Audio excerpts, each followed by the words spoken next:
Dear students, we have seen up till now what was multiplexing, and today we are going to see what is multiple access methods or multiple access techniques.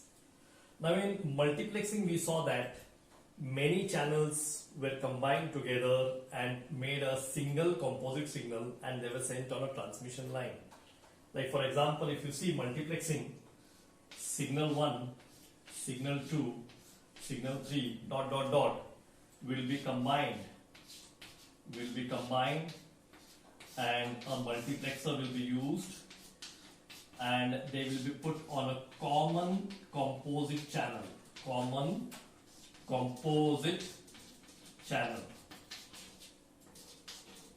So that was the transmission media on which it will go from the transmitter to the receiver.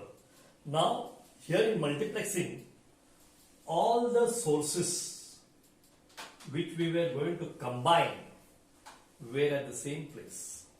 That means multiplexing was happening, but all the input sources, input source number 1, input source number 2, input source number 3, till input source number n, whatever you take, all the sources are at the same place. From same place they are going to get combined, multiplexed and go on a common transmission line. This was the basic definition of multiplexing.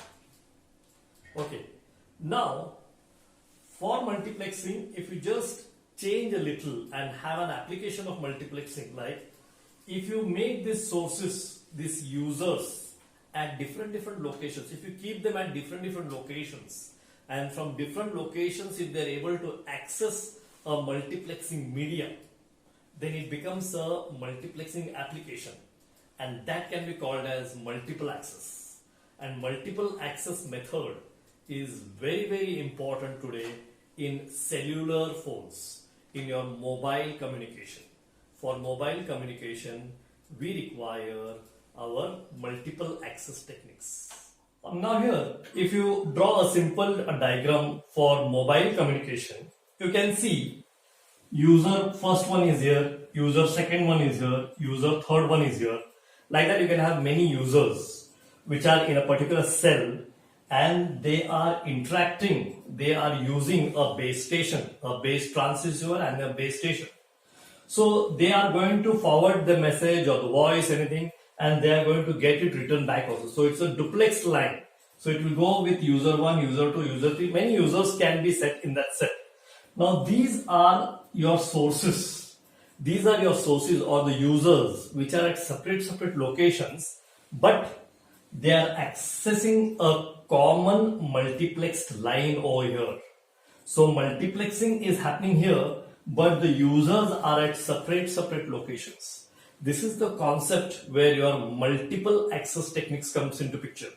So in this you can have frequency division multiple access, you can have time division multiple access, you can have code division multiple access. So there are 3 types that you can have, but the idea behind it is multiple access is an application of multiplexing where the sources are at different location, but ultimately they are doing multiplexing at the center. That is what is your multiple access technique. Now students, we will see the types of multiple access. So here the first one will be FDMA, which is frequency division multiple access. Second one will be TDMA, which is time division multiple access. And third one is CDMA, which is code division multiple access. So one by one, we will see what is FDMA, what is TDMA, and what is CDMA. Now here students, we will see the first type of multiple access, which is called as FDMA, frequency division multiple access. Now here on the x-axis, we have shown frequency band F1, F2, F3, F4, and in between there is some frequency range left which will be called as guard bands. Okay, whenever the signal modulates a carrier and when it is shifted from base band to pass band, it will go to some other spectrum in the frequency range, and that range you can take as one frequency band. Now here the first user can be given the first frequency band, second user can be given the second frequency band, third user can be given the third frequency band, fourth user can be given the fourth frequency band. In this way, as simplicity over here, we have shown 4 users using 4 frequency band, and in between those bands, we are having certain guard bands. Okay. Now these users are using their cellular phones. These users are using this frequency for their application. And if any time in between, if the user is idle, that frequency cannot be allotted to any other user till the particular user terminates that frequency band. This is one thing. Second thing is, these frequency bands are taken on demand by the service. Whenever a service is demanded by the user, a certain frequency band is allotted to him. So this idea of frequency division multiplexing, this idea of analog communication where analog signals were there, was first used in first generation of cellular phones, and that was known as AMPS. That was known as AMPS, Advanced Mobile Phone Service. The first mobile service, when it started, the first generation mobiles, they used the concept of FDMA as their multiple access technique. Now students, we will see the second method of multiple access, which is called as time division multiple access. So as I've shown over here in this diagram, the x-axis is for frequency and the y-axis is for time. And on the x-axis you can see certain frequency bands. So F1, F2, F3, F4 are frequency bands. Now if you see the first frequency band F1, F1 is used by a first user, user 1, for a certain period of time. Similarly, that same frequency band is used by user 2 for another period of time. The same frequency F1 is used by user 3 for another period of time. That means same frequency band is used by 3 users at different time period. You can see the second band also, F2, user 4, user 5, user 6, all are going to use them at separate frequency, at separate time.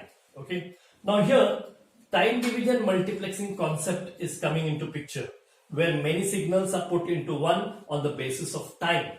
Okay. Now here, the main thing is your data should be digital, and the modulation technique which you are going to use for them should be a digital modulation technique.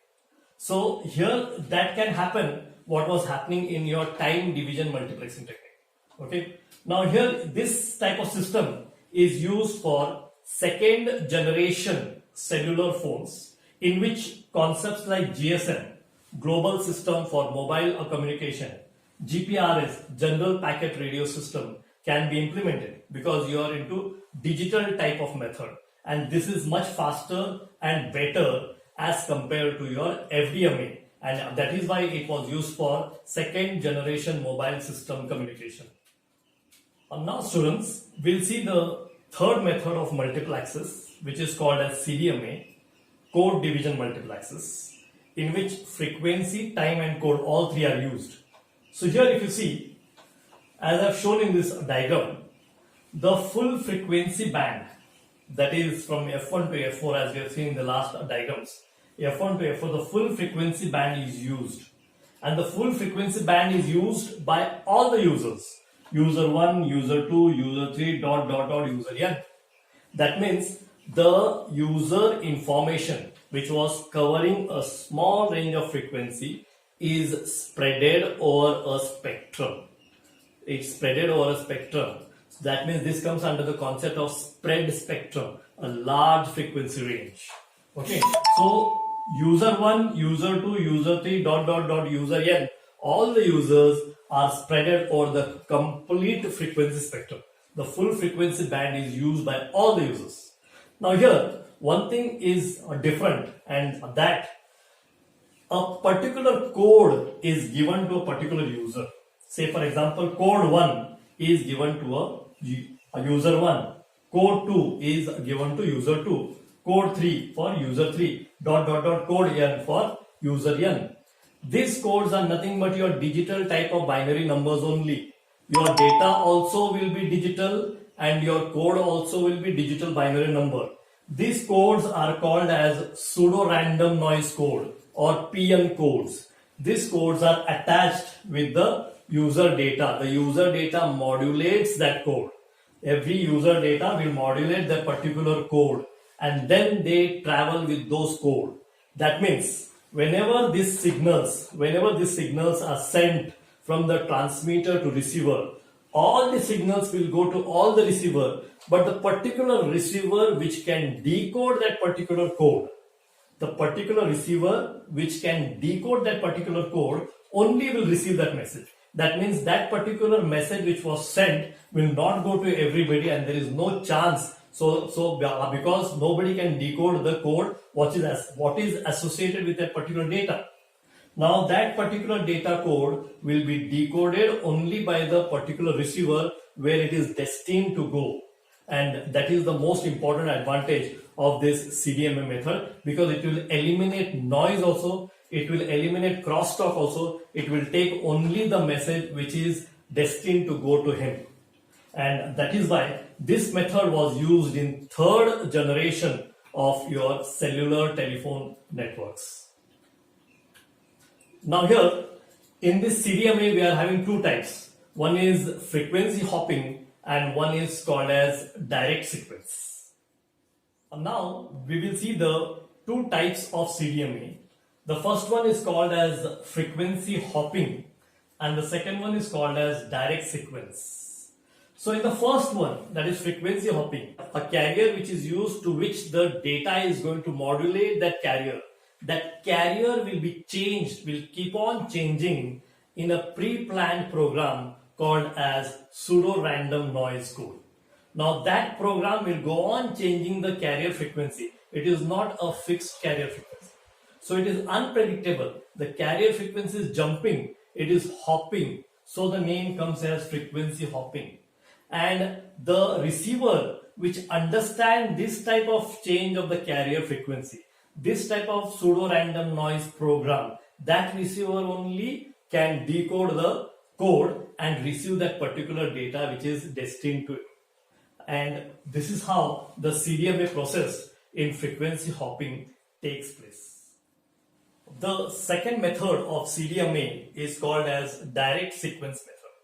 Now in this what will happen is, if you are having a data, say data is 1010, okay, and your pseudo random noise code, that is PN code is a 10-digit number, say 1101101101. Okay, now here this data, whenever you are representing data 1, it should be represented as an inverted version of this PN code.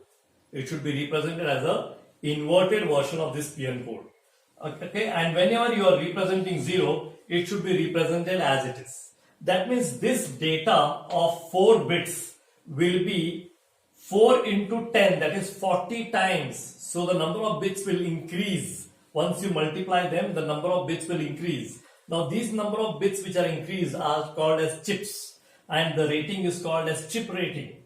Now this will be sent to the receiver, and the modulation processes what we use in direct sequence will be like your phase shifting, okay, PSK. Now once this increased data rate, data bits are received by the receiver, in the receiver you have to just multiply the received increased bits by the same PN code again.